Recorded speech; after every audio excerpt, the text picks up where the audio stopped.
Kia je v zadnjem desetletju in več dokazala, da zna delati prav fine avtomobile. V bistvu dovolj prostorne, z dobrimi materiali, dobrimi motorji, veliko asistenčnimi sistemi, ok Lego. Pravzaprav ni v bistvu posebnega segmenta, kjer bi rekel, da nekaj ni dobro. So pa njihova vozila ponavadi oblikovno malo bolj zadržana in ne izstopajo posebej, ker pogledajte takšen Ceed ali pa Rio, zato potem včasih rečem, da jim manjka nekaj karakterja. A pa in ga res? Tole novi Sportič, ki je očitno namenjen tistim, ki hočete izstopati, ne vem, kako naj si drugače razlagam te linije. Kamorkoli pogledam, se križa več oblikovalskih jezikov, ampak kar malo po svoje se mi zdi in brez posebnega cilja. Prejšnji Sportič mi je bil zelo lep za pogledati, lahko bi rekel celo eleganten, ta je pa in your face, kot bi rekli Američani, direkt v tvoj ksiht. Dolgočasen za pogledati? O ne, to pa ne. Znotraj se oblikovanje nekoliko umiri in nasploh nimam nobenih težav s tole notranjostjo, razen eno med vožnjo. Ob tako bogati opremi, kot je GT Line, pričakujte tukaj tak velik zaslon, no sicer bo pa notranjost malenkost manj eminentna. Okolje je super z vidika materialov in kakovosti izdelave, vse je tip-top, nič ne škripa, skratka sedi pet. Tudi uporabnost teh menijev je dovolj dobra in vmesnik je v bistvu dovolj hiter, zato mu zamerim samo to, da Android Auto deluje le preko kabla in ne brezžično. Tale vrstica se mi je tudi zdela zanimiva, ampak samo prvih 11 sekund in ravno tole je tista stvar, ki me v bistvu moti.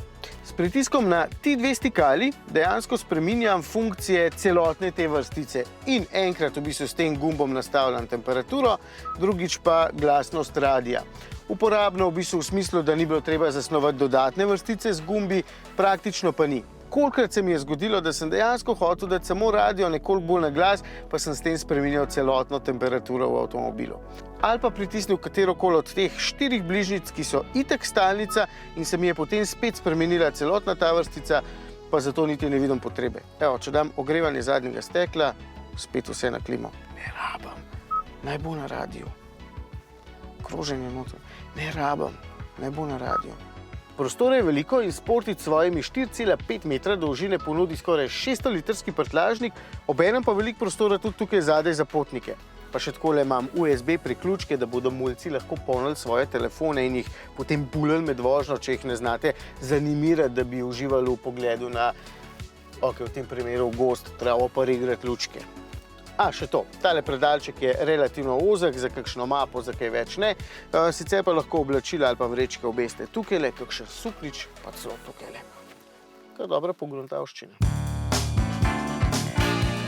Glede na to, da Sportič spada v segment, kjer vozne lastnosti in dinamika niso posebej pomembni, grem najprej k bolj pomembnim področjem, udobju in požiranju neravnin.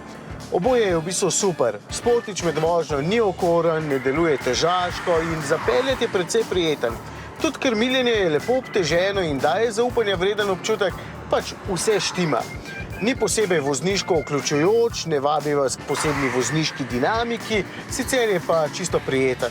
Dokler se vseeno ne bi želeli zapeljati nekoliko hitreje in izkoristiti teh 180 konjičkov, no takrat se pa stvari začnejo podirati. Niti ne pri sami legi ali pa ne pri motorju, temveč pri menjalniku, ki je prepočasen in premalo odločen. 7-stopenjski robotiziran menjalnik mi tudi sicer ni posebej všeč. Pri speljevanju je neodločen in potem ali speljen kot polž, čeprav tega nisem želel, ali pa stopalko premaknem za milimeter bolj in menjalnik misli, da želim divjati, zato cukne pri speljevanju in spet ni za nikamor. Kombinacija 1,6-litrskega bencinskega turbomotorja 132 kW moči in tega menjalnika v avtu pomeni tudi, da računajte na poprečno porabo okrog 8 litrov. Z res umirjeno relacijsko vožnjo mi je uspelo pol litra manj, ampak bo vsakodnevno poraba najbrž malo večja. No, tisto, kar me res moti, so asistenčni sistemi. Že prav, da jih je veliko in že prav, da pomagajo pri varnosti, ampak so nekateri tako nadležni, da je noro. Sistem Lane Assist lahko izključim, ampak se potem ob uporabi tempomata spet samodejno vključi in mi non-stop popravlja volan in cuka. Seveda ga lahko še enkrat izključim, ampak med vožnjo to pomeni, da non-stop samo vklapljam in izklapljam posamezne sisteme. Lahko imam na eni strani do črte 1,20 m in na drugi strani 80 cm, torej povsod dovolj, pa se bo začel mešavati in težiti. Že samo to je zame dovolj, da mi vozniško ni všeč, ker se nenehno opleta in teži z nesmiselnimi popravki.